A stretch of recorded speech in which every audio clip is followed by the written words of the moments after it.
Hello friends, welcome back to our channel. നമ്മൾ ഇന്ന് കാണാൻ പോകുന്നത് പ്രേമാന്ത എന്ന മൂവിയാണ്. വിവാഹശേഷമാണ് നമ്മുടെ നായിക അറിയുന്നത് അവളുടെ ഹസ്ബൻഡിന് അവൾ വിചാരിച്ച പോലൊരു ജോലിയല്ല എന്ന്. ലോൺ അടിച്ച് തീർത്താൽ മാത്രമേ ഒരുമിച്ച് സന്തോഷത്തോടെ ജീവിക്കാൻ പറ്റൂ മനസ്സിലാക്കി അവരാകട്ടെ മോഷ്ടിക്കാൻ ഇറങ്ങിത്തിരിക്കുകയാണ്. പിന്നീട് അവരുടെ ലൈഫിൽ എന്തൊക്കെയാണ് സംഭവിക്കാൻ പോകുന്നതെന്ന് നമുക്ക് കണ്ടു തന്നെ അറിയാം. മൂവിയുടെ തുടക്കത്തിൽ തന്നെ കാണിക്കുന്നത് ഒരു വിവാഹത്തിൽ പങ്കെടുക്കാൻ വന്നിരിക്കുന്ന മതിയെയും അവന്റെ അച്ഛനെയും അമ്മയുമാണ്. മതി വിവാഹം കഴിക്കേണ്ട പെൺകുട്ടിയായിരുന്നു അത്. എന്നാൽ ആ പെൺകുട്ടി മതിയെ എന്തോ ഒരു കാരണം കൊണ്ട് റിജക്ട് ചെയ്തു. ഇപ്പൊ ആ പെൺകുട്ടിയുടെ വിവാഹം മറ്റൊരു പയ്യനുമായിട്ട് നടക്കുകയാണ്.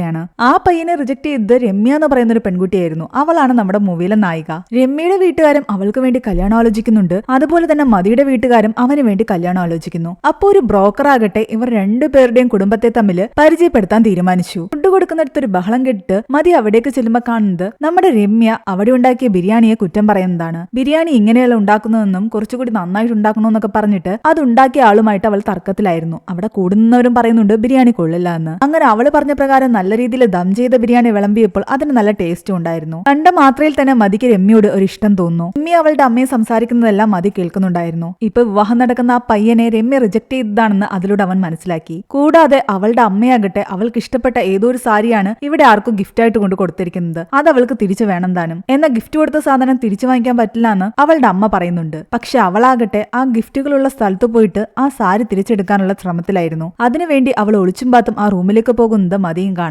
അവനും അവളുടെ പിറകെ പോയി. കുറെ നേരം ശ്രമിച്ചിട്ടും അവൾക്ക് ആ റൂമിന്റെ പൂട്ട് തുറക്കാൻ പറ്റാത്ത കാരണം മതി അവിടേക്ക് ചെല്ലുന്നു. ഞാൻ നിങ്ങളെ ഹെൽപ്പ് ചെയ്യാന്ന് പറയുന്നു. നിങ്ങൾ എന്തിനാ എന്നെ ഹെൽപ്പ് ചെയ്യുന്നെന്ന് ചോദിച്ചപ്പോൾ അവൻ പറയുന്നുണ്ട് നീ നിന്റെ അമ്മയെ സംസാരിക്കുന്നതെല്ലാം ഞാൻ കേട്ടുവെന്ന്. ആ സാരി എന്തായാലും എടുക്കണ്ടേ, അതിനുവേണ്ടി ഞാൻ ഹെൽപ്പ് ചെയ്യാന്ന് പറഞ്ഞിട്ട് അവളുടെ തലയിലുണ്ടായിരുന്ന ചെറിയ സ്ലൈഡ് എടുത്ത് അവൻ ആ പൂട്ട് തുറക്കുന്നു. ഇത് നിങ്ങൾക്ക് എങ്ങനെ അറിയാമെന്ന് ചോദിച്ചപ്പോൾ അവൻ പറയുന്നുണ്ട് എനിക്ക് ഈ ലോക്കറിന്റെ ഒക്കെ ബിസിനസ് ആണെന്ന്. പലതരം ലോക്കുകൾ ഞാൻ എന്റെ കടയിൽ വെക്കുന്നുണ്ട്. അതുകൊണ്ട് ഇതിനെപ്പറ്റി എനിക്ക് നന്നായിട്ട് അറിയാം. നിമിഷം നേരം കൊണ്ട് ആ സ്ലൈഡ് ഉപയോഗിച്ച് അവൻ ആ പൂട്ട് തുറന്നു. അകത്ത് കയറിയ ശേഷം അവളാകട്ടെ തന്റെ അമ്മ കൊടുത്ത ഗിഫ്റ്റ് തിരയുകയായിരുന്നു. ആ സമയത്ത് അവിടെ ഗിഫ്റ്റുകളെല്ലാം അലങ്കോലമായിട്ടേക്കുന്ന കണ്ടിട്ട് അവൾക്ക് ദേഷ്യം വരുന്നു. അവളെ സംബന്ധിച്ച് അവൾ നിൽക്കുന്നിടം എപ്പോഴും ക്ലീൻ ആയിരിക്കണം, എല്ലാ സാധനങ്ങളും അടുക്കി പറക്കി വെക്കണം. അത് കാരണം ഗിഫ്റ്റ് തിരയുന്നതിന്റെ കൂടെ അവൾ ആ ഗിഫ്റ്റുകൾ അടുക്കി പറക്കി വെക്കാനും മറന്നില്ല. അവളെ ഹെൽപ്പ് ചെയ്തുകൊണ്ടിരുന്ന മതിയാകട്ടെ അവളുടെ അമ്മ കൊടുത്ത ആ ഗിഫ്റ്റ് കണ്ടെത്തി. പക്ഷെ കുറച്ചു നേരം കൂടി അവളുടെ കൂടെ സംസാരിച്ചുകൊണ്ട് നിൽക്കാൻ വേണ്ടിയിട്ട് ആദ്യം അവൻ ആ ഗിഫ്റ്റ് അവളെ കാണിച്ചില്ല. വീണ്ടും തിരയുന്ന പോലെ അഭിനയിച്ച് നിൽക്കുകയായിരുന്നു. നീ ആ പയ്യനെ എന്തുകൊണ്ടാ റിജക്ട് ചെയ്തെന്ന് രമ്യയോട് അവൻ ചോദിക്കുമ്പോൾ രമ്യ പറയുന്നുണ്ട് അവനെപ്പോലുള്ള പയ്യന്മാരൊന്നും എനിക്ക് സെറ്റാകില്ല. എന്റെ ലൈഫിൽ നല്ല ത്രില്ലിങ്ങും അഡ്വഞ്ചറും ആയിട്ടുള്ള കാര്യങ്ങൾ വേണം നടക്കാൻ.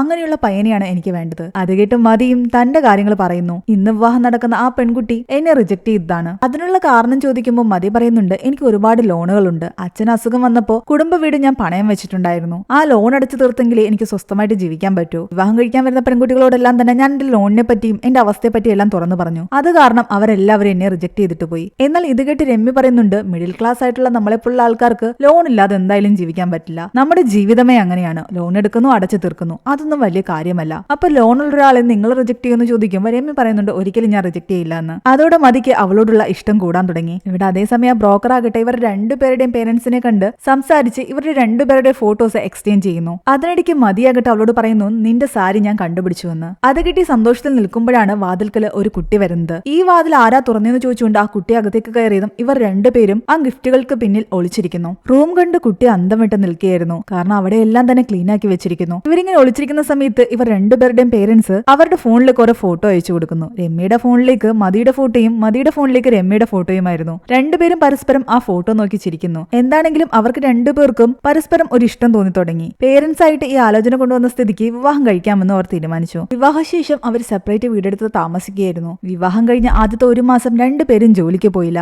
അവർ രണ്ടുപേരും അവരുടെ ലൈഫ് കൂടുതൽ എൻജോയ് ചെയ്യുകയായിരുന്നു. ആ സമയത്ത് അവർ അവരുടെ അയൽക്കാരിയായ പാർവതിയെ പരിചയപ്പെടുന്നു. ഒരു ട്രാവൽ ഏജൻസിയിലായിരുന്നു പാർവതി വർക്ക് ചെയ്യുന്നത്. ഹണിമൂൺ ട്രിപ്പ് എന്തെങ്കിലും വേണമെങ്കിൽ എന്നോട് പറഞ്ഞാൽ മതി എന്ന് പാർവതി അവരോട് പറയുകയും ചെയ്യുന്നു. ഒരു മാസമായിട്ടും മതി ജോലിക്ക് വരാത്തത് കാരണം അവന്റെ കൂട്ടുകാരാകട്ടെ അവനെ തേടിയെത്തി. നീ എന്നാ ഷോപ്പിലേക്ക് വരുന്നെന്ന് ചോദിച്ചിട്ട് ഇപ്പൊ വരുന്നില്ല എന്ന് പറഞ്ഞിട്ട് അവൻ വാതിലടയ്ക്കുന്നു. അവർ രണ്ടുപേരും അവരുടെ ആ ഒരു ഹണിമൂൺ പീരീഡ് എൻജോയ് ചെയ്യുകയായിരുന്നു. എന്നാൽ ഇനി ഇങ്ങനെ മുന്നോട്ട് പോകാൻ പറ്റില്ല. രണ്ടുപേർക്കും ജോലിക്ക് പോയെങ്കിലേ പറ്റൂ. രമ്യക്കാകട്ടെ എപ്പോഴും അവന്റെ കൂടെ ഇരിക്കാനായിരുന്നു ഇഷ്ടം. അവൾ അത്രയധികം അവനെ പ്രണയിക്കുന്നുണ്ടായിരുന്നു. തിരിച്ച് അവനും അവളോട് അത്രയധികം സ്നേഹമായിരുന്നു ഉണ്ടായിരുന്നത്. സീൻ അവിടെ കട്ടായി. അവിടെ അടുത്തുള്ളൊരു പോലീസ് സ്റ്റേഷനാണ് നമ്മളെ കാണിക്കുന്നത്. ആ സ്റ്റേഷനിലെ ഒരു കോൺസ്റ്റബിൾ ആയിരുന്നു ആശ.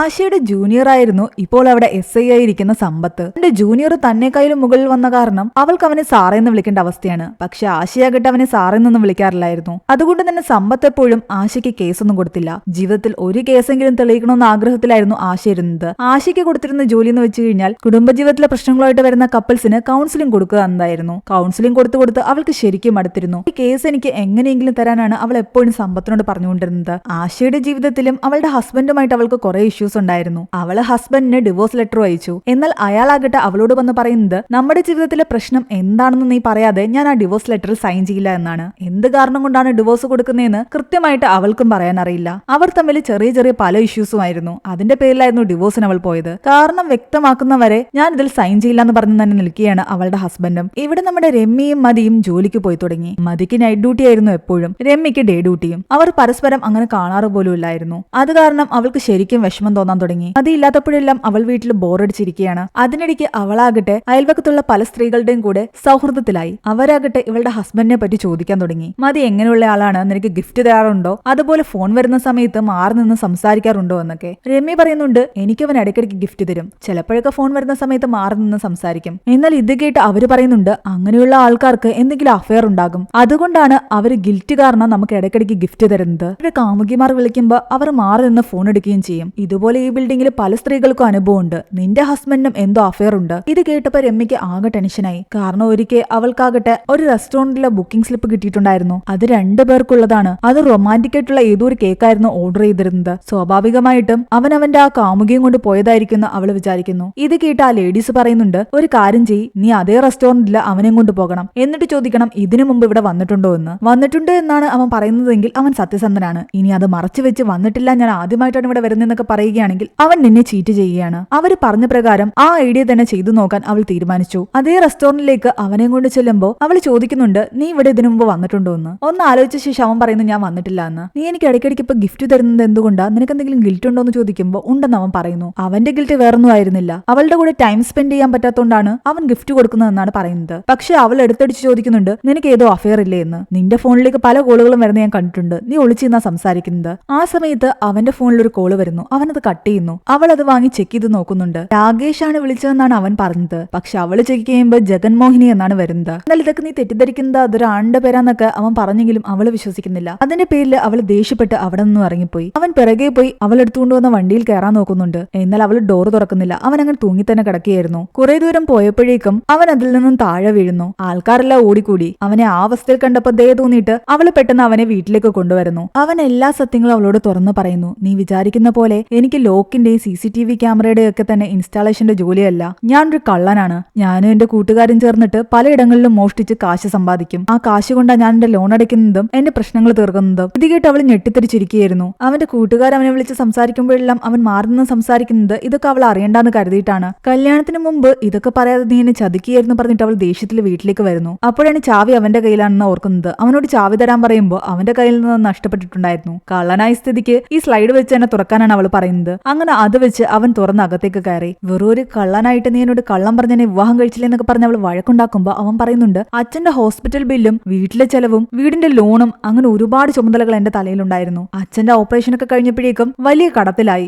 എല്ലാം അടച്ചു തീർക്കാൻ എന്റെ മുന്നിൽ വേറെ വഴിയില്ലായിരുന്നു. ഇപ്പൊ പോലും ആ ലോൺ അടച്ചു തീർത്തെങ്കിൽ മാത്രമേ എനിക്ക് നിന്റെ കൂടെ സമാധാനത്തോടെ ജീവിക്കാൻ പറ്റൂ. ഇതെല്ലാം നീ അറിഞ്ഞ സ്ഥിതിക്ക് നിനക്ക് എന്റെ കൂടെ ജീവിക്കാൻ താല്പര്യം ഉണ്ടാകില്ലായിരിക്കും. നിനക്ക് ഡിവോഴ്സ് വേണമെങ്കിൽ നീ പേപ്പർ അയച്ചാൽ മതി, ഞാൻ ഡിവോഴ്സ് തന്നേക്കാം, നീ സമാധാനത്തോടെ പോയി ജീവിച്ചോ. എന്നാൽ ഇത് കേട്ട് അവൾക്ക് ദേഷ്യം വരുന്നു. ഒരു ചെറിയ പ്രശ്നം വന്നപ്പോഴേക്കും നീ എന്തിനാ ഡിവോഴ്സിനെ പറ്റി സംസാരിക്കുന്നത്, ഇതൊക്കെ നമുക്ക് പറഞ്ഞു തീർക്കാവുന്നതേ ഉള്ളൂ എന്ന് പറഞ്ഞിട്ട് അവൾ അവനോട് പറയുന്നുണ്ട്, നീ നിന്റെ ഈ കള്ളത്തരങ്ങളെല്ലാം നിർത്തണം, മോഷണം നിർത്തണം. അങ്ങനെയാണെങ്കിൽ ഒരു പ്രശ്നമില്ല, ഞാൻ എങ്ങോട്ടും പോകില്ല, നിന്റെ കൂടെ തന്നെ ഉണ്ടാകും. എന്നാൽ അതങ്ങനെ നിർത്താൻ പറ്റില്ല എന്നും 8 മാസത്തിനുള്ളിൽ എനിക്ക് ലോൺ തീർക്കണമെന്നാണ് അവൻ പറയുന്നത്. പക്ഷെ നിനക്ക് നാളെ രാവിലെ വരെ സമയമുണ്ട്, നീ ആലോചിച്ചിട്ട് പറഞ്ഞാൽ മതി എന്ന് പറഞ്ഞിട്ട് അവൾ റൂമിലേക്ക് പോകുന്നു. അങ്ങനെ രാവിലെ ആയപ്പോ അവനൊരു ചായയൊക്കെ ഇട്ടുകൊണ്ട് കൊടുത്ത് അവളോട് സംസാരിക്കുന്നുണ്ട്. നീ പറഞ്ഞ പോലെ തന്നെ ഞാൻ കള്ളത്തരങ്ങളെല്ലാം നിർത്താം, വേറൊരു നല്ല ജോലിക്ക് പോകാം, ഇനി ഞാൻ മോഷ്ടിക്കാൻ പോകില്ല. അതോടുകൂടി കാര്യങ്ങൾ പറഞ്ഞ് സംസാരിച്ച് തീർത്ത് അവർ വീണ്ടും ഹാപ്പി ആയിട്ട് മുന്നോട്ട് പോകുന്നു. അവനൊരു IT കമ്പനിയിൽ ജോലിക്കും കയറി. എന്നാൽ ആ ജോലിയിൽ അവനൊട്ട് സന്തോഷമില്ലായിരുന്നു. പക്ഷെ രമ്യയ്ക്ക് വേണ്ടിയിട്ട് അവൾക്ക് കൊടുത്ത വാക്ക് പാലിക്കാൻ വേണ്ടി അവൻ ആ ജോലി എങ്ങനെയൊക്കെയോ ചെയ്തുകൊണ്ടിരുന്നു. ഇവിടെ നമ്മുടെ സമ്പത്താകട്ടെ ആശയ്ക്ക് നല്ലൊരു പണിയാണ് കൊടുത്തിരിക്കുന്നത്. ഡ്യൂട്ടി സമയത്തിരുന്ന് ഉറങ്ങിയൊക്കെ ചെയ്യുന്ന കാരണം അവളോട് ഇനി മുതൽ നൈറ്റ് പെട്രോളിങ്ങിന് പോകാൻ പറയുന്നു. ഒട്ടും താല്പര്യമില്ലാതെ ആശയാകട്ടെ തന്റെ കൂടെയുള്ള 2 പേരുടെ കൂടെ നൈറ്റ് പെട്രോളിങ്ങിന് ഇറങ്ങിത്തിരിക്കുകയാണ്. അവരാകട്ടെ ജോലിയിൽ നല്ല ഉഴപ്പന്മാരായിരുന്നു. നൈറ്റ് പെട്രോളിംഗ് എന്ന് പറഞ്ഞു പോയിട്ട് കൂടുതൽ സമയം ഫുഡ് അടിയും ഉറക്കമായിരുന്നു. ആശയ്ക്കും വേറെ വഴിയില്ലാതെ അവരുടെ കൂടെ കൂടേണ്ടി വരുന്നു. അങ്ങനെ 1 മാസം കഴിഞ്ഞു. നമ്മുടെ മതിക്ക് ആദ്യത്തെ സാലറി വന്നു. എന്നാൽ ആ സാലറി കൊണ്ട് അവൻ ഒന്നിനും തികയില്ല എന്ന് അറിയാമായിരുന്നു. അത് കാരണം ആകെ സങ്കടത്തോടു കൂടി അവൻ വീണ്ടും അവന്റെ കൂട്ടുകാരുടെ അടുത്തെത്തി. അവന്റെ കൂട്ടുകാര് അടുത്ത മോഷണത്തിനുള്ള പ്ലാനിങ്ങിലായിരുന്നു. നീ ഇത് എവിടെയായിരുന്നു, നീ ഞങ്ങളുടെ കൂടെ വരുന്നില്ലേ എന്ന് അവർ ചോദിക്കുമ്പോൾ അവൻ നടന്ന കാര്യങ്ങൾ പറയുന്നു. രമ്യയോട് എനിക്കെല്ലാം തുറന്നു പറയേണ്ടി വന്നു എന്നും ഞാനിപ്പോ ജോലിക്ക് പോയി തുടങ്ങിയെന്നൊക്കെയാണ് അവൻ പറയുന്നത്. അവൾക്ക് കൊടുത്ത വാക്ക് വാക്ക് തെറ്റിക്കാനും വയ്യ. എനിക്കാണെങ്കിൽ കാശിന്റെ ആവശ്യമുണ്ട്. അതിൽ രണ്ടു കൂട്ടുകാർ അവനോട് പറയുന്നുണ്ട്, നീ അതൊന്നും കാര്യമാക്കണ്ട, ഞങ്ങളുടെ കൂടെ വാ. ഈ മോഷണം സക്സസ് ആയി കഴിഞ്ഞാൽ നമുക്ക് പിന്നീട് മോഷ്ടിക്കേണ്ട ആവശ്യം വരില്ല. എന്നാൽ വേറൊരു കൂട്ടുകാരൻ പറയുന്നുണ്ട്, ഇവർ പറയുന്നത് നീ കേൾക്കാൻ നിൽക്കണ്ട. രമ്യക്ക് നീ വാക്ക് കൊടുത്തതല്ലേ, നീ എന്തായാലും ഞങ്ങളുടെ കൂടെ വരണ്ട, വീട്ടിലേക്ക് പോയിക്കൊള്ളാൻ. എന്ത് ചെയ്യണമെന്ന് ആലോചിച്ച് അവൻ എന്തായാലും തൽക്കാലം വീട്ടിലേക്ക് പോയി. നേരത്തെ ഇഷ്ടംപോലെ കാശുള്ളത് കാരണം ഇഷ്ടാനുസരണം ആഹാരം അവൻ വാങ്ങിക്കൊണ്ട് വന്നുകൊണ്ടിരുന്നതാണ്. ഇപ്പോൾ അതുപോലെ സാധനങ്ങളും വാങ്ങിക്കൊണ്ട് വരാൻ പറ്റുന്നില്ല, അത്രയും നല്ല ആഹാരവും കഴിക്കാൻ പറ്റുന്നില്ല. എന്നാൽ ഉള്ളതൊക്കെ മതി, ഇതുകൊണ്ട് നമുക്ക് സ്വസ്ഥമായിട്ട് ജീവിക്കാമെന്നാണ് രമ്യ പറയുന്നത്. എന്നാൽ നീ മോഷ്ടിക്കാൻ പോകാൻ പാടില്ല. പക്ഷെ അവനെ കൊണ്ട് പിടിച്ചു നിൽക്കാൻ സാധിക്കുന്നുണ്ടായിരുന്നില്ല. രാത്രി അവൾ ഉറങ്ങിക്കഴിയുമ്പോൾ അവൻ തന്റെ സാധനങ്ങളെല്ലാം എടുത്ത് തന്റെ കൂട്ടുകാർ മോഷ്ടിക്കാൻ പോകുന്ന സ്ഥലത്തേക്ക് തന്നെ പോവുകയാണ്. എന്നാൽ അവൻ വണ്ടിയിൽ കയറുമ്പോഴേക്കും രമ്യ ഉറക്കൊഴുന്നേറ്റ് അവന്റെ അടുത്തേക്ക് വന്നിട്ടുണ്ടായിരുന്നു. നീ വീണ്ടും മോഷ്ടിക്കാൻ പോവുകയാണെന്ന് ചോദിച്ചുകൊണ്ട്. എന്നാൽ അവൻ പറയുന്നുണ്ട്, എന്നെ കൊണ്ട് പോകാതിരിക്കാൻ പറ്റില്ല, എന്റെ ലോൺ അടച്ച് തീർത്തെങ്കിലേ പറ്റൂ. അവനെ ഒറ്റയ്ക്ക് വിടാൻ അവളും കൂട്ടാക്കിയിട്ടുണ്ടായിരുന്നില്ല. ഞാനും വരുന്നു എന്ന് പറഞ്ഞിട്ട് അവളും വണ്ടിയിൽ കയറി. വണ്ടി നേരെ വരുന്നത് തന്റെ കൂട്ടുകാർ മോഷ്ടിക്കാൻ തീരുമാനിച്ച സ്ഥലത്തേക്കായിരുന്നു. മതിയുടെ കൂടെ രമ്യയെ കണ്ടതും അവരെല്ലാവരും ചോദിക്കുന്നുണ്ട്, ഇവളെ എന്തിനാ കൂട്ടിക്കൊണ്ട് വന്നേന്ന്. ആനന്ദ് ചെയ്യാനാ ഇവള് തന്റെ കൂടെ വരുന്നെന്ന് പറഞ്ഞ് നിർബന്ധം പിടിച്ചുകൊണ്ട് വേറെ വഴിയില്ലാതെ ഇവളെയും കൊണ്ട് വന്നതാണെന്നാണ് മതി പറയുന്നത്. ഇവരെന്താ ചെയ്യുന്നതെന്ന് നോക്കിയായിരുന്നു രമ്യ. എന്നാൽ മതി അവളോട് പറയുന്നുണ്ട്, കുറച്ചു നേരത്തേക്ക് ഞാൻ പറയുന്നത് മാത്രം നീ കേൾക്കണം. ഈ മാസ്ക് ഇട്ടുകൊണ്ട് ഞാൻ എന്ത് പറയുന്നോ അത് കേട്ട് എന്റെ കൂടെ വന്നെങ്കിലേ പറ്റൂ. വേറെ നിവൃത്തിയില്ലാതെ ഇതുവരെ വന്ന സ്ഥിതിക്ക് അവൾ എന്തായാലും അവരുടെ കൂടെ പോകുന്നു. അവിടുത്തെ സെക്യൂരിറ്റിയെ ബോധം കെടുത്തി അവിടുത്തെ സിസ്റ്റം ഒക്കെ ഹാക്ക് ചെയ്ത് CCTV എല്ലാം മറിച്ച് അവര് വലിയ ക്രൈം നടത്തുന്ന ആൾക്കാരെ പോലെ ഉള്ളിലേക്ക് കയറുന്ന കണ്ട് അന്തം വിട്ട് നിൽക്കുകയായിരുന്നു രമ്യ. അവിടുത്തെ ലോക്കൊക്കെ തുറക്കുന്ന മതിയെ കണ്ടിട്ട് രമ്യ അവനെ തന്നെ നോക്കി നിൽക്കുകയായിരുന്നു. അകത്ത് കയറി ചെറിയ ലോക്കറിനുള്ളിൽ നിന്ന് പണം എടുക്കാൻ വേണ്ടിയിട്ട് അതിന്റെ പാസ്വേഡ് എല്ലാം തന്നെ അവർ അവിടുത്തെ സിസ്റ്റത്തിൽ നിന്നും കണ്ടുപിടിക്കുന്നു. ഓരോ ലോക്കറിന്റെ പാസ്വേഡ് ഒരാൾ പറഞ്ഞു കൊടുക്കുകയായിരുന്നു. അതിനനുസരിച്ച് മറ്റേയാൾ അത് തുറക്കുകയാണ്. അങ്ങനെ പണം എല്ലാം തന്നെ പുറത്തേക്ക് ഇടുന്നു. അതെല്ലാം ബാഗിലാക്കിയായിരുന്നു അവർ. പക്ഷെ അതിനിടയ്ക്ക് ഒരു ലോക്കറിന്റെ പാസ്വേഡ് ഒരാൾ തെറ്റായിട്ട് അടിക്കുന്നു. അതോടെ അലാറം അടിക്കാൻ തുടങ്ങി. രമ്യ ഉൾപ്പെടെ എല്ലാവരും പാനിക് ആകുന്നു. എന്നാൽ മതി പറയുന്നുണ്ട്, ഇപ്പൊ ഇവിടെ നിന്ന് നമ്മൾ ഒരു രൂപ പോലും എടുക്കാൻ പാടില്ല, അങ്ങനെയാണെങ്കിൽ നമ്മൾ പിടിക്കപ്പെടും. അലാറം അടിച്ച സ്ഥിതിക്ക് ഈ കാശെല്ലാം എവിടെ ഇട്ടേക്ക്, നമുക്ക് ഇവിടെ നിന്ന് രക്ഷപ്പെടാമെന്ന്. അങ്ങനെ അവരെല്ലാവരും പുറത്തേക്ക് ഓടി. ലിഫ്റ്റിൽ കയറിയപ്പോഴേക്കും ലിഫ്റ്റ് പാതി വഴിക്ക് വന്ന് നിന്നു. അതേസമയം ഇവിടെ ഇങ്ങനെ ഒരു മോഷണം നടന്ന് അലാറം അടിച്ചു എന്നുള്ള വിവരം പോലീസിന് കിട്ടുന്നു. നൈറ്റ് പെട്രോളിംഗിൽ ഉണ്ടായിരുന്ന ആശയോടും കൂട്ടരോടുമാണ് ഇവിടേക്ക് വന്ന് നോക്കാൻ പോലീസുകാർ പറയുന്നത്. അങ്ങനെ ആശയും ഗ്യാങ്ങും 8 മിനിറ്റിനുള്ളിൽ ഇവിടെ എത്തും. പോലീസുകാർ വരുന്നതിന് മുമ്പ് മതിക്കും ഗ്യാങ്ങിന് ഇവിടെ നിന്ന് പുറത്തു കടക്കണം. മതി എങ്ങനെയൊക്കെയോ ലിഫ്റ്റിന്റെ ഒരു പാർട്ട് തുറക്കുന്നു. അതുവഴി രമ്യ ഉൾപ്പെടെ ബാക്കി എല്ലാവരും ഇറങ്ങി. എന്നാൽ മതിക്ക് ഇറങ്ങാൻ പറ്റുന്നതിന് മുമ്പ് തന്നെ അത് ക്ലോസ് ആയി. എന്നാൽ ആ ഒരു സിറ്റുവേഷനിലും മതി ഒട്ടും പാനിക് ആകുന്നുണ്ടായിരുന്നില്ല. രമ്യയോട് ഇവിടെ നിന്ന് പോകാനും ഞാൻ എങ്ങനെയെങ്കിലും വന്നോളാമെന്ന് പറയുകയും ചെയ്യുകയാണ് അവൻ. ബാക്കിയുള്ള കൂട്ടുകാർ വണ്ടിയിൽ കയറി രമ്യയെ കാത്തു നിൽക്കുകയാണ്. പക്ഷെ ആ വണ്ടി മുന്നോട്ടെടുത്തുകൊണ്ട് പോകാൻ പറ്റില്ല.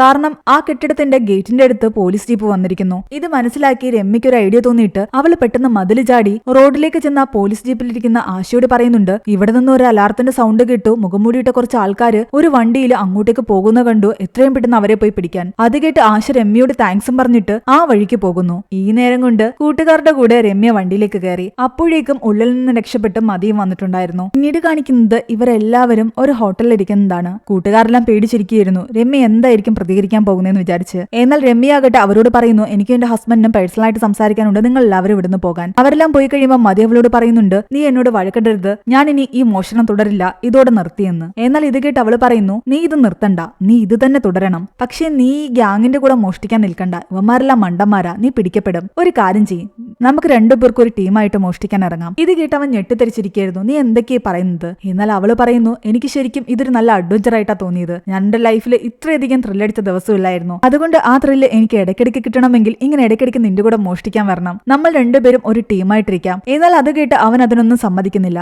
നീ വിചാരിക്കുന്ന പോലെ ഇതത്ര നിസ്സാരമല്ല എന്നും ഞാനൊക്കെ ഇത് 10 വർഷമായിട്ട് ചെയ്യുന്നുണ്ടെന്നും അതിനൊക്കെ ഒരുപാട് എക്സ്പീരിയൻസ് വേണമെന്നാണ് അവൻ പറയുന്നത്. ഇവരെ തർക്കിച്ചുകൊണ്ട് നിൽക്കുന്ന സമയത്ത് അവിടെ ആശയ്ക്ക് സമ്പത്തിന്റെ കയ്യിൽ നിന്ന് വഴക്ക് കിട്ടുകയായിരുന്നു, മോഷ്ടാക്കളെ പിടിക്കാത്തതിന്റെ പേരിൽ. എന്നാൽ തൽക്കാലം കാശൊന്നും പോകാത്ത കാരണം ആ കേസ് ഈസിയായിട്ട് സോൾവ് ആയി. ഇവിടെ മതിയും രമ്യയും തമ്മിൽ വലിയ വഴക്ക് നടക്കുന്നു. നീ എന്തിനാണ് എന്റെ കൂടെ വരണമെന്ന് നിർബന്ധം പിടിക്കുന്നതെന്ന് ചോദിക്കുമ്പോൾ അവള് പറയുന്നുണ്ട്, എനിക്ക് 2 കാരണങ്ങളുണ്ടെന്ന്. നീ ഓരോ തവണയും മോഷ്ടിക്കാൻ പോകുമ്പോൾ ഞാനിവിടെ ടെൻഷൻ അടിച്ചായിരിക്കുന്നത്, നിനക്ക് എന്തെങ്കിലും സംഭവിക്കുമെന്ന് പേടിച്ച്. അതേസമയം ഞാൻ നിന്റെ കൂടെ ഉണ്ടെങ്കിൽ എനിക്ക് സമാധാനം ഉണ്ടാകും. രണ്ടാമത്തെ കാര്യം, എനിക്ക് നിന്റെ കൂടെ സമാധാനത്തോടു കൂടിയുള്ള ഒരു കുടുംബജീവിതം തുടങ്ങണം. അതിന് നിനക്ക് നിന്റെ ലോൺ അടച്ച് തീർക്കണമെന്നല്ലേ പറഞ്ഞത്? അത് എത്രയും പെട്ടെന്ന് അടച്ചു തീർക്കണമെങ്കിൽ നമ്മൾ ഇതുപോലെ മോഷ്ടിക്കാൻ ഇറങ്ങിയെങ്കിലേ പറ്റൂ. ഞാൻ നിന്റെ കൂടെ ഉണ്ടാകും. ലോൺ അടയ്ക്കാനുള്ള കാശ് കിട്ടിക്കഴിഞ്ഞാൽ നമ്മൾ മോഷണം നിർത്തുകയും ചെയ്യും. എന്നാൽ അവൻ അതിനൊന്നും സമ്മതിക്കുന്നില്ല. ഞാൻ തൽക്കാലം ഗ്രാമത്തിൽ പോയിട്ട് എന്റെ വീട് കൈവിട്ടു പോകാതിരിക്കാനുള്ള എന്തെങ്കിലും കാര്യം ചെയ്തിട്ട് വരാമെന്ന് പറഞ്ഞിട്ട് അവൻ തന്റെ നാട്ടിലേക്ക് പോകുന്നു. അവിടെ പോയി വീട് പണയം വെച്ചിരുന്ന ആളുടെ അടുത്ത് പോയി ഒരു എഗ്രിമെന്റ് എഴുതുന്നുണ്ട്. എങ്ങനെയെങ്കിലും കുറച്ച് നാളിനുള്ളിൽ കാശ് തിരിച്ചു തരുമെന്നും അതിനുള്ളിൽ ആ വീട് മറച്ചു വെക്കാൻ പാടില്ല എന്നും. അവൻ അതൊക്കെ സെറ്റാക്കി തിരിച്ചു വരുമ്പോഴാകട്ടെ ഇവിടെ രമ്യ അവനോട് പറയുന്നുണ്ട്, മോഷണത്തെ പറ്റി എനിക്ക് ഒന്നും അറിയില്ല എന്നല്ലേ നീ പറഞ്ഞത്, ഞാൻ എല്ലാം പഠിച്ചു എന്ന്. അവളാകട്ടെ മോഷണത്തിന് ഇറങ്ങുമ്പോൾ ആവശ്യം വരുന്ന കുറെ സാധനങ്ങൾ നിരത്തി വെച്ചിട്ട്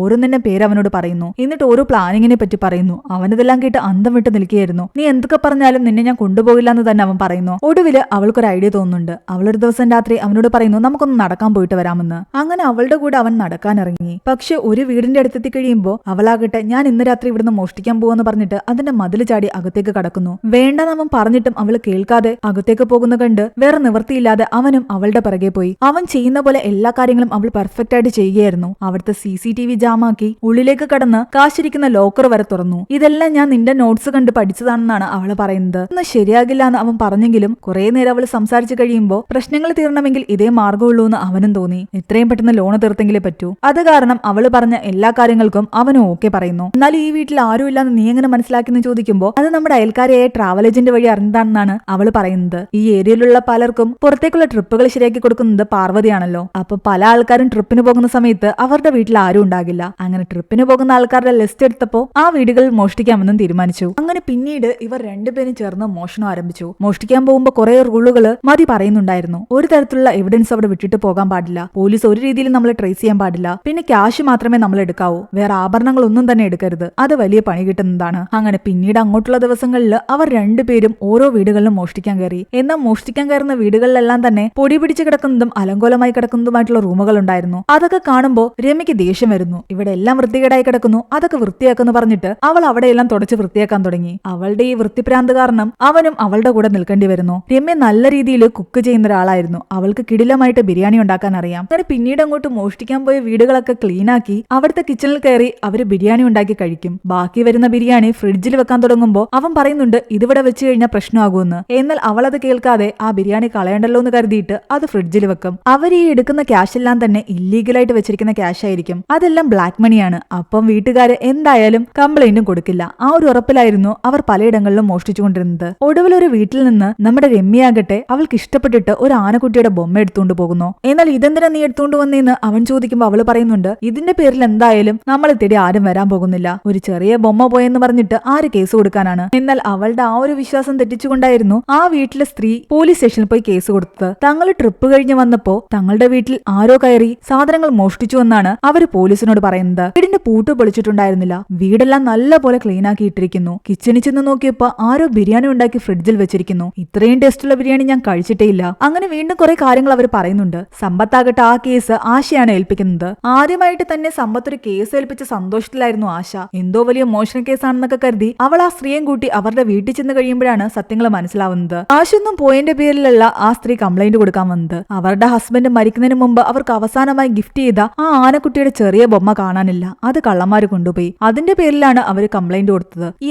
ആനക്കുട്ടിയുടെ ബൊമ്മ പോയ കേസാണോ തനിക്ക് തന്നെന്ന് കരുതിയിട്ട് ആശ ദേഷ്യത്തിലായിരുന്നു. എന്നാലും ആ കള്ളന്മാരുടെ രീതി വിചിത്രമായിട്ട് അവർക്ക് തോന്നി. വീടെല്ലാം ക്ലീൻ ആക്കിയിരിക്കുന്നു, അതുപോലെ ബിരിയാണി ഉണ്ടാക്കി ഫ്രിഡ്ജിൽ വെച്ചിരിക്കുന്നു. ആ സ്ത്രീ പറയുന്നുണ്ട് ആ ബിരിയാണി ഒന്ന് തിന്നു നോക്ക്, ഇത്രയും ടേസ്റ്റുള്ള ബിരിയാണി വേറെ ഞാൻ കഴിച്ചിട്ടേ ഇല്ല. അത് കഴിച്ചു നോക്കിയപ്പോ ആശയ്ക്കും തോന്നി അത് നല്ല ടേസ്റ്റുള്ള ബിരിയാണിയാണെന്ന്. എന്തായാലും എവിഡൻസിന്റെ കൂട്ടത്തിൽ ആ ബിരിയാണി എടുത്തുകൊണ്ട് ആശ പോകുന്നു. അവളുടെ കൂടെ ഉണ്ടായിരുന്ന കോൺസ്റ്റബിൾസ് ആകട്ടെ ആ ബിരിയാണിയുടെ ടേസ്റ്റ് കാരണം അവളുടെ കയ്യിൽ നിന്ന് അത് വാങ്ങി കഴിക്കുകയും ചെയ്യുന്നുണ്ട്. പിന്നീട് അങ്ങോട്ട് ആശമേരി ആ കേസ് അന്വേഷിക്കുകയാണ്. പല വീടുകളിൽ നിന്നും അവർക്ക് പരാതി കിട്ടുന്നുണ്ട്. ഇതുപോലെ കള്ളന്മാര് വന്ന് വീട് ക്ലീൻ ആക്കിയെന്നും ബിരിയാണി ഉണ്ടാക്കിയെന്നും പറഞ്ഞിട്ട് അവർ ആ ഏരിയ എല്ലാം നോട്ട് ചെയ്ത് വെക്കുന്നു. ഒരു ഏരിയ കേന്ദ്രീകരിച്ചാണ് മോഷണം നടക്കുന്നതെന്ന് മനസ്സിലാക്കി അവരാകട്ടെ രാത്രികാലങ്ങളിൽ പല വീടുകളിലും പോയി വാണിംഗ് കൊടുക്കുന്നു. അതേസമയം നമ്മുടെ മതിയന്റെ അമ്മയും പുതിയൊരു വീട്ടില് മോഷ്ടിക്കാൻ കയറിയിട്ട് സ്വന്തം വീട് പോലെ അവിടുത്തെ ബെഡ്റൂമിൽ കിടക്കുകയായിരുന്നു. ആ സമയത്ത് രമ്യയുടെ അച്ഛൻ അവളെ കോൾ ചെയ്തിട്ട് പറയുന്നുണ്ട് നിങ്ങളെ കുറിച്ചൊരു വിവരമില്ലല്ലോ, ഞങ്ങൾ രണ്ട് കുടുംബക്കാരും നാളെ അങ്ങോട്ട് വരുന്നുണ്ട്, നിങ്ങൾ അവിടെ കാണില്ലേ എന്ന്. അവര് വന്നു കഴിഞ്ഞാൽ പ്രശ്നമാണെന്ന് ഇവർക്ക് രണ്ടുപേർക്കും അറിയാം. എന്നാലും വരണ്ടാന്ന് പറഞ്ഞു കഴിഞ്ഞാൽ അവർക്ക് എന്തെങ്കിലും ഡൗട്ട് തോന്നും. അതുകൊണ്ട് വന്നോളാൻ ഇവർ സമ്മതിക്കുന്നു. അവര് വരുന്നതിന് മുമ്പ് വീട്ടിലുള്ള ക്യാഷും നമ്മുടെ എക്യുപ്മെന്റ്സും എല്ലാം തന്നെ മാറ്റണം. ഒരു തെളിവും അവശേഷിക്കാൻ പാടില്ല. എന്റെ അച്ഛന്റെ കണ്ണ് ഒരു വല്ലാത്ത കണ്ണാണ്, എല്ലാ കളത്തിലും പെട്ടെന്ന് പിടിക്കും. രമ്യ അങ്ങനെ പറഞ്ഞപ്പോ അതിനെല്ലാം മതിയോ ഓക്കെ പറഞ്ഞു. അങ്ങനെ ഇവർ സംസാരിച്ചുകൊണ്ടിരിക്കുമ്പോ പെട്ടെന്ന് ഇവരുടെ കോളിംഗ് ബെൽ ആരോ അടിക്കുന്നു. നീയല്ലേ പറഞ്ഞത് ഈ വീട്ടുകാർ ഇപ്പോഴെങ്കിലും വരില്ല എന്ന്. അവര് വീട്ടിൽ തിരിച്ചെത്തിയെന്ന് ചോദിക്കുമ്പോൾ രമ്യ പറയുന്നുണ്ട് വീട്ടുകാരാ വന്നതെങ്കിൽ ഒരിക്കലും കോളിംഗ് ബെൽ അടിക്കില്ല, തുറന്നകത്തേക്ക് കയറത്തേ ഉള്ളൂ, ഇത് വേറെ ആരോ ആണ്. വേറെ വഴിയില്ലാതെ ഇവർ ഡോറിന്റെ അടുത്തേക്ക് ചെല്ലുന്നു. പുറത്തേക്ക് നോക്കിയപ്പോ പോലീസായിരുന്നു. തുറക്കാതിരിക്കാനും വയ്യ. രണ്ടും കൽപ്പിച്ച് അവര് വീട് തുറന്നു. ആശയാണ് അകത്തേക്ക് കയറി വന്നത്. എന്താ പ്രശ്നം, പോലീസുകാരെന്താ ഈ അസമയത്ത് വന്നേന്ന് കുറച്ച് പേടിയോടെയാണെങ്കിലും അത് ചോദിച്ചപ്പോൾ അവർ പറയുന്നുണ്ട് ഇവിടെ ഏരിയയിലൊക്കെ മോഷണം നടക്കുന്നുണ്ട്, ഇവിടെ എന്തെങ്കിലും പ്രശ്നമുണ്ടെന്ന് അറിയാൻ വന്നതാണെന്ന്. ഇവിടെ അങ്ങനെ ഒരു പ്രശ്നമല്ല എന്നാണ് മതിയും രമ്യയും പറയുന്നത്. അവർ രണ്ടുപേരും ആ വീട്ടിലെ ഉടമസ്ഥരെ പോലെയായിരുന്നു സംസാരിച്ചുകൊണ്ടിരുന്നത്. അത് നല്ല മഴയായത് കാരണം ആശ അകത്തേക്ക് കയറിയപ്പം വീടിനുള്ളിലെല്ലാം തന്നെ ചെളിയായിട്ടുണ്ടായിരുന്നു. അത് കണ്ട ഉടനെ രമ്യ മതിയോട് പറയുന്നുണ്ട് മോപ്പെടുത്തോണ്ടു ഇത് തുടയ്ക്കാൻ. അവനത് തുടച്ചുകൊണ്ട് നിൽക്കുമ്പോഴേക്കും രമ്യ അവർക്ക് വെള്ളം കൊണ്ടു കൊടുക്കുന്നു. ഈ ഏരിയയിൽ ഭയങ്കര കള്ളന്മാരുടെ ശല്യമോ വിചിത്രമായിട്ടുള്ള കാര്യങ്ങൾ അവർ ചെയ്യുന്നത് കാണിക്കുന്നത് വീട്ടിൽ കക്കാൻ കയറി കഴിഞ്ഞാൽ വീടെല്ലാം ക്ലീൻ ആക്കി ബിരിയാണിയൊക്കെ ഉണ്ടാക്കി ഫ്രിഡ്ജിൽ വെച്ചിട്ട് കാശൊന്നും എടുക്കാതെ വേറെന്തൊക്കെയോ സാധനങ്ങൾ എടുത്തിട്ടാ പോകുന്നത്. ഈ അടുത്തിടെ ഒരു കംപ്ലൈന്റ് കിട്ടിയത് ഒരു സ്ത്രീയുടെ ഒരു ആനക്കുട്ടീന്റെ ബൊമ്മ എടുത്തു എന്നാണ്. ഇത് കേട്ടത് മതിക്ക് ദേഷ്യം വന്നിട്ട് അവൻ രമ്യയെ നോക്കുന്നു. കാരണം അവള് പറഞ്ഞിട്ടുണ്ടായിരുന്നല്ലോ ഈ ബൊമ്മ തേടി ആരും വരാൻ പോകുന്നില്ല എന്ന്. അവസാനം അതിന്റെ പേരിൽ തന്നെ പോലീസ് കേസ് അന്വേഷിച്ചുകൊണ്ടിരിക്കുകയാണ്. കള്ളന്മാർ എന്തിനെങ്ങനെ വീടൊക്കെ ക്ലീൻ ആക്കുന്നതെന്ന് ആശി ഇങ്ങനെ ചോദിച്ചുകൊണ്ടിരിക്കുമ്പോൾ അവിടെ തറ തുടച്ചുകൊണ്ടിരുന്ന നമ്മുടെ മതിയാകട്ടെ പെട്ടെന്ന് ആ മോപ്പൊക്കെ മാറ്റിയിടുന്നു. ഇനി അവർക്ക് തന്നെ ഡൗട്ട് തോന്നണ്ട എന്ന് കരുതിയിട്ട് എന്താണെങ്കിലും എന്തെങ്കിലും പ്രശ്നമുണ്ടെങ്കിൽ എന്നെ വിളിക്കണമെന്ന് പറഞ്ഞിട്ട് ആശ പുറത്തേക്ക് ഇറങ്ങിയായിരുന്നു. പിന്നെ എന്തോ ഓർത്ത പോലെ ആശ തിരിഞ്ഞു നിന്ന് രമ്യയോട് ചോദിക്കുന്നുണ്ട്, അന്ന് ആ സ്ഥലത്ത് മോഷണം നടക്കുന്ന സമയത്ത് നിങ്ങളല്ലേ എന്നോട് വന്ന് പറഞ്ഞത് കള്ളന്മാർ ഒരു വഴിക്ക് പോയി എന്ന്. രമ്യ പറയുന്നുണ്ട്, ഓ അത് മേഡം ആയിരുന്നോ, എനിക്ക് ഓർമ്മയില്ല എന്ന്.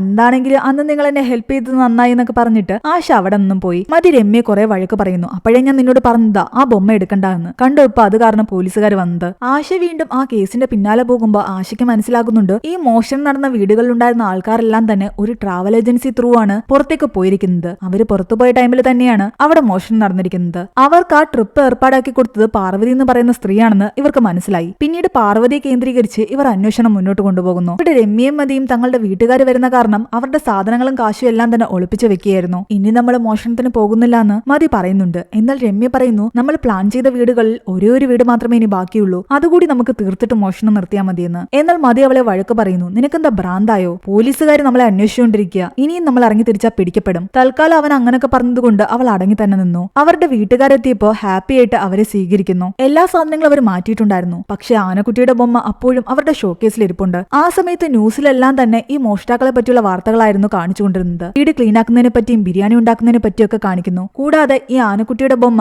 മോഷ്ടാക്കൾ എടുത്തുകൊണ്ട് പോയെന്ന് പറഞ്ഞിട്ട് അതിന്റെ പിക്ചറും കാണിക്കുന്നുണ്ട്. ഇത് കണ്ടതോടുകൂടി പെട്ടെന്ന് പേടിച്ചിട്ട് രമ്യയും മതിയും ചേർന്നിട്ട് ആ ഷോക്കേസിലിരുന്ന ബൊമ്മ എടുത്ത് മാറ്റുന്നു. എന്നാൽ രമ്യയുടെ അച്ഛന് കാര്യങ്ങൾ മനസ്സിലാകാൻ തുടങ്ങി. കാരണം അയാൾ ആ ഷോക്കേസിൽ ബൊമ്മ കണ്ടിട്ടുണ്ടായിരുന്നു. ഇപ്പോൾ പോയി നോക്കുമ്പോൾ അത് കാണുന്നില്ല. ഇവിടെ ഒരു ആനക്കുട്ടിയുടെ ബൊമ്മ ഉണ്ടായിരുന്നില്ലേ, അതെന്തേന്ന് അവളോട് ചോദിക്കുന്നു. അതൊക്കെ അച്ഛന് തോന്നിയതായിരിക്കുമെന്ന് അവള് പറയുമ്പോൾ മതിക്ക് മനസ്സിലായി ഇവർക്ക് ഡൗട്ട് തോന്നി തുടങ്ങിയെന്ന്. ഇനിയും മറച്ചു വെച്ചിട്ട് കാര്യമില്ലാന്ന് തോന്നിയിട്ട് അവൻ എല്ലാ സത്യങ്ങളും അവരോട് തുറന്നു പറയുന്നു. രമ്യയുടെ അച്ഛനും പറയുന്നു, വാർത്തയിൽ പറഞ്ഞ കാര്യങ്ങൾ കേട്ടപ്പോഴേ എനിക്ക് ഡൗട്ട് തോന്നിയതാണെന്ന്. കാരണം വീട് ക്ലീൻ ആക്കുന്നതും ബിരിയാണി ഉണ്ടാക്കുന്നതും ഇതൊക്കെ നിന്റെ ശീലങ്ങളാണ്. പിന്നെ ആ ബൊമ്മ കൂടി ഞാൻ ഇവിടെ കണ്ടതാണ്. നിങ്ങൾ ഞാൻ കാണാതെ അത് ഒളിപ്പിച്ചു വെച്ച ബൊമ്മ മതിയെടുത്ത് അവരെ കാണിക്കുന്നുണ്ട്. എന്നാൽ രമ്യക്ക് ദേഷ്യം വരുന്നു. നീ എന്തിനാ ഈ സത്യങ്ങളൊക്കെ വിളിച്ചു പറഞ്ഞെന്ന് ചോദിച്ചിട്ട്. ഇനിയും എനിക്കിതൊന്നും ആരിൽ നിന്ന് മറച്ചു വെക്കാൻ വയ്യാന്നാണ് മതി പറയുന്നത്. രമ്യയുടെ അച്ഛൻ ആകെ ദേഷ്യത്തിലായിരുന്നു. നീ ഒരു കള്ളനായിട്ട് എന്റെ മകളെ ചതിച്ച് വിവാഹം കഴിച്ചു, എന്നിട്ടിപ്പോൾ അവളുടെ ലൈഫ് സ്പോയിലായിരിക്കുന്നു. നിന്റെ മോഷണത്തിന് അവളെയും കൂട്ടിക്കൊണ്ടു പോയിരിക്കുന്നു. തമ്മിൽ അങ്ങോട്ടും ഇങ്ങോട്ടും ആകെ വഴക്കായി. രമ്യയുടെ അച്ഛൻ അവളെ വീട്ടിലേക്ക് തിരിച്ചു കൊണ്ടുപോകാനുള്ള ശ്രമത്തിലായിരുന്നു. എന്നാൽ അവൾക്ക് പോകാൻ താല്പര്യമില്ല. പക്ഷെ മതി അവളോട് പറയുന്നു, നീ ഇപ്പൊ ഇവിടെ നിന്ന് പോകുന്നതാ നല്ലത്. ഇപ്പൊ നീ നിന്റെ വീട്ടുകാരുടെ കൂടെ തന്നെ നിന്നാ മതി. അവനും അങ്ങനെ പറഞ്ഞതോടുകൂടി ആകെ നിസ്സഹായ അവസ്ഥയിൽ രമ്യയ്ക്ക് തന്റെ വീട്ടുകാരുടെ കൂടെ പോകേണ്ടി വരികയാണ്. രമ്യയുടെ വീട്ടുകാര് മതിയുമായിട്ടുള്ള അവളുടെ ഡിവോഴ്സിനുള്ള കാര്യങ്ങൾ നോക്കുകയായിരുന്നു. മതിയും രമ്യയും ആകെ സങ്കടത്തിലായിരുന്നു. അവർക്ക് രണ്ടുപേർക്കും പരസ്പരം കാണാതെയോ സംസാരിക്കാതെയോ ഇരിക്കാൻ പറ്റില്ല. അവർ അത്രയധികം പരസ്പരം പ്രണയിക്കുന്നുണ്ടായിരുന്നു. ഇവിടെ സമ്പത്താകട്ടെ ആശയോട് പറയുന്നുണ്ട്, നീ എങ്ങനെയെങ്കിലും ആ മോഷ്ടാക്കളെ പിടിക്കുകയാണെങ്കിൽ നിന്റെ ഒരു കട്ടൗട്ട് തന്നെ ഞാൻ ഈ പോലീസ് സ്റ്റേഷന്റെ ഫ്രണ്ടിൽ വെക്കുമെന്ന്. അത് കേട്ടതും ആശ ഒരുപാട് ഹാപ്പിയായി. എങ്ങനെയും മോഷ്ടാക്കളെ പിടിക്കണം. ഇവിടെ രമ്യയോട് അവളുടെ വീട്ടുകാര് ഡിവോഴ്സ് പേപ്പറിൽ സൈൻ ചെയ്യാൻ പറയുന്നു. എന്നാൽ അവൾ സൈൻ ചെയ്യുന്നില്ല. ചെറുപ്പം മുതലേ എന്റെ ലൈഫിലെ ഡിസിഷൻസ് എല്ലാം നിങ്ങളാ എടുത്തിരുന്നത്. എന്റെ ചോയ്സിന് ഒരു വാല്യൂ ഇല്ലായിരുന്നു. ഇപ്പോഴും നിങ്ങൾ തന്നെ തീരുമാനിക്കുന്നത്. എനിക്ക് അവനെ ഡിവോഴ്സ് ചെയ്യാൻ താല്പര്യമില്ല. അവന്റെ കൂടെ ജീവിക്കാൻ തന്നെ എനിക്കിഷ്ടം. എന്നാൽ അവളുടെ അച്ഛൻ അവളെ ആ റൂമിൽ പൂട്ടിയിടുന്നു. എപ്പൊ നീ സൈൻ ചെയ്യുന്നു അപ്പോഴേ പുറത്തേക്ക് വിടുമെന്ന് പറയുന്നു. എന്നാൽ എനിക്ക് റൂമിന്റെ പുറത്തിറങ്ങാൻ ആരുടെ സഹായം വേണ്ടെന്ന് പറഞ്ഞിട്ട് അവള് തന്റെ തലയിൽ സ്ലൈഡ് ഊരി ആ റൂമിന്റെ ലോക്ക് തുറക്കുന്നു. എന്നിട്ട് ഒരു ബാഗും എടുത്ത് പുറത്തേക്ക് പോകുന്നു. അവര് വിചാരിച്ചിരുന്നത് അവള് മതിയുടെ അടുത്തേക്ക് പോവുകയാണെന്നാണ്. ഇടയ്ക്ക് അവർ മതിയെ വിളിച്ച് ചോദിക്കുകയും ചെയ്യുന്നുണ്ട് രമ്യ അവിടെ എത്തിയോ എന്ന്. എന്നാൽ മതി പറയുന്നു അവൾ ഇവിടേക്ക് വന്നില്ല എന്ന്. അവൾ എങ്ങോട്ട് ഇറങ്ങിപ്പോയി എന്ന് മനസ്സിലായതോടുകൂടി മതി ആകെ ടെൻഷനിലായി. അപ്പോഴാണ് അവന്റെ ഒരു കാര്യം ഓർമ്മ വരുന്നത്. അവൾ ഒരു വീട്ടിൽ കൂടി മോഷ്ടിക്കണമെന്ന് പറഞ്ഞിട്ടുണ്ടായിരുന്നു. അവളെ സംബന്ധിച്ച് ഏത് കാര്യവും ചെയ്യുകയാണെങ്കിൽ അത് കംപ്ലീറ്റ് ആയിട്ട് ചെയ്യണമെന്നൊരു ആഗ്രഹമുണ്ട്. അപ്പൊ സ്വാഭാവികമായിട്ടും വിട്ടുപോയ ആ വീട്ടിൽ മോഷ്ടിക്കാൻ അവൾ കയറിയിട്ടുണ്ടാകും. അവന്റെ ചിന്ത കറക്റ്റ് ആയിരുന്നു. അവൾ ആ വീട്ടിൽ മോഷ്ടിക്കാൻ കയറി. അത് മനസ്സിലാക്കി മതിയും അവിടേക്ക് ചെല്ലുന്നു. എന്നാൽ പോലീസുകാര് ഈ വീടുകളെല്ലാം നിരീക്ഷിച്ചുകൊണ്ടിരിക്കുകയായിരുന്നു. പെട്ടെന്നൊരു വീട്ടിൽ ലൈറ്റ് വീഴുന്ന കണ്ടതോടുകൂടി അവർക്ക് മനസ്സിലായി അവിടെ മോഷ്ടാക്കൾ കയറിയെന്ന്. അങ്ങനെ പോലീസുകാര് ആ വീടിന്റെ പരിസരത്തേക്ക് പോകുന്നു. അപ്പോഴേക്കും രമ്യയെ തേടി മതിയും ആ വീട്ടിനുള്ളിലേക്ക് കയറിയിട്ടുണ്ടായിരുന്നു. അവൻ വന്ന് അവളുമായിട്ട് വഴക്കിടുകയാണ്. നീ എന്താ കാണിക്കുന്നതെന്ന് ചോദിച്ചിട്ട്. ഇതൊക്കെ റിസ്ക് ആണ്, പോലീസ് പിടിക്കും. എന്നാൽ അവള് പറയുന്നു, ഈ റിസ്ക് ഞാൻ നിന്നെ വിവാഹം കഴിച്ചപ്പോൾ മുതൽ ഞാൻ എടുക്കുന്നതാണ്. നിന്റെ കൂടെ ഞാൻ മോഷ്ടിക്കാൻ വന്നപ്പോൾ എടുത്ത റിസ്ക് തന്നെയല്ലയോ. ഞാൻ എടുത്ത റിസ്കിനോളം നീ ഒരിക്കലും ഒരു റിസ്ക് എടുത്തിട്ടില്ല. ഇതൊന്നും ഞാൻ ത്രില്ലിന് വേണ്ടി ചെയ്തതല്ല, എല്ലാം നിനക്ക് വേണ്ടി ചെയ്തതാണ്. നിന്റെ കൂടെ മോഷ്ടിക്കാൻ വരുമ്പോഴെല്ലാം തന്നെ ഞാനത് ത്രില്ലോട് കൂടിയാ ചെയ്തുകൊണ്ടിരുന്നത്. പക്ഷെ ഇപ്പൊ ഒറ്റയ്ക്ക് ഞാൻ വന്നപ്പോ ആ ത്രില്ല് എനിക്ക് കിട്ടിയിട്ടില്ല. നീ എന്റെ കൂടെ ഉണ്ടെങ്കിൽ മാത്രമേ ഞാൻ ഹാപ്പി ആയിരിക്കൂ, ഞാൻ സന്തോഷത്തോടെ ഇരിക്കൂ, എന്റെ ലൈഫ് ത്രില്ലിംഗ് ആയിട്ടിരിക്കൂ. ഇവരീ സംസാരിക്കുന്നതും വഴക്കുണ്ടാക്കുന്നതും എല്ലാം തന്നെ ആശയും മറ്റു പോലീസുകാരും കേൾക്കുന്നുണ്ടായിരുന്നു.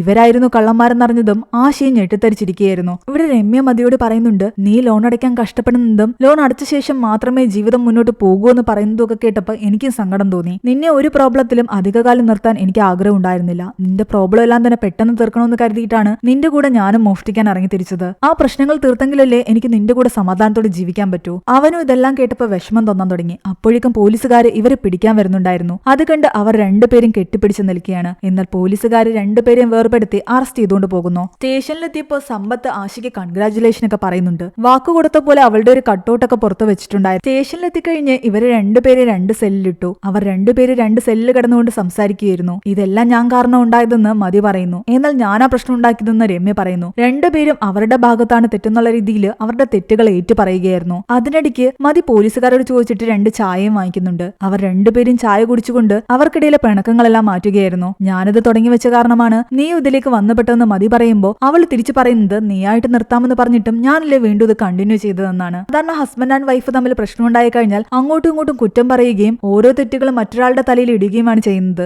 എന്നാൽ ഇവർ വ്യത്യസ്തമായിട്ട് തെറ്റ് എന്റെ ഭാഗത്താണെന്ന് ഓരോരുത്തരും പറഞ്ഞുകൊണ്ടിരിക്കുകയാണ്. ഇത് കേട്ട് ആശയ്ക്ക് തന്നെ അത്ഭുതം തോന്നി. എന്നാൽ അവർ ആശയോട് പറയുന്നുണ്ട്, ഞങ്ങളുടെ ലൈഫിലെ പ്രശ്നങ്ങൾ ഞങ്ങൾ ഒരു ചായ കുടിച്ചുകൊണ്ട് പറഞ്ഞു തീർക്കുമെന്ന്. ഞങ്ങൾക്കിടയിൽ അത്രയധികം പ്രണയമുണ്ട്. അങ്ങനെ പറഞ്ഞു തീർക്കാൻ പറ്റാത്ത പ്രശ്നങ്ങളൊന്നും ഞങ്ങളുടെ ലൈഫിലില്ല. അതൊക്കെ കേട്ടപ്പോൾ ആശയ്ക്കും അത്ഭുതം തോന്നാൻ തുടങ്ങി. ചെറിയ എന്തോ ഒരു പ്രശ്നത്തിന്റെ പേരിലാണ് അവളും അവളുടെ ഹസ്ബൻഡും ഡിവോഴ്സിന്റെ വക്കിൽ വന്ന് നിൽക്കുന്നത്. അങ്ങനെ പിറ്റേന്ന് രാവിലെയായി. സമ്പത്താകട്ടെ മീഡിയ എല്ലാം വിളിച്ചു വരുത്തിയിട്ട് ആനാണ് മോഷ്ടാക്കളെ പിടിച്ചതെന്നുള്ള രീതിയിൽ സംസാരിക്കുകയായിരുന്നു. ആശയ്ക്ക് കിട്ടേണ്ട എല്ലാ ക്രെഡിറ്റും അവൻ അടിച്ചെടുക്കുന്ന രീതിയിലായിരുന്നു സംസാരിച്ചുകൊണ്ടിരുന്നത്. ആ സമയം ആശയാകട്ടെ ആ ലേഡിക്ക് തിരിച്ചു കൊടുക്കാനുള്ള ബൊമ്മ കൊണ്ടുപോയി കൊടുക്കുകയായിരുന്നു. തിരിച്ചു കിട്ടിയ സന്തോഷത്തിൽ അവരവിടെ നിന്നും പോയി. പ്രതികളെ കോടതിയിൽ ഹാജരാക്കാമെന്ന് വിചാരിച്ച് സമ്പത്ത് അവിടേക്ക് വരുമ്പോൾ രമ്യയും മതിയും അവിടെ ഉണ്ടായിരുന്നില്ല. അവരെവിടെയെന്ന് ചോദിക്കുമ്പോൾ ആശ പറയുന്നുണ്ട്, ഞാൻ അവരെ വിട്ടയച്ചു എന്ന്. നിങ്ങളല്ലേ പറഞ്ഞത് ബൊമ്മയാണ് ഇമ്പോർട്ടന്റ്, കേസ് അല്ല ഇമ്പോർട്ടന്റ് എന്ന്. ബൊമ്മ എങ്ങനെയെങ്കിലും കണ്ടുപിടിച്ചു കൊടുക്കണമെന്ന് പറഞ്ഞു. അത് ഞാൻ കണ്ടുപിടിച്ചു കൊടുത്തു. അതോടെ എന്റെ ജോലിയും കഴിഞ്ഞു എന്ന്. രമ്യയോടും മതിയോടും തോന്നിയ ഇഷ്ടവും പിന്നെ സമ്പത്തിനൊരു പണിയും കൊടുക്കാനായിരുന്നു ആശ അങ്ങനെ ചെയ്തത്. അതിനുശേഷം അവൾ നേരെ തന്റെ ഹസ്ബൻഡിന്റെ അടുത്തേക്ക് പോകുന്നു. നമുക്കൊരു ചായ കുടിച്ചുകൊണ്ട് സംസാരിക്കാമെന്ന് പറയുന്നു.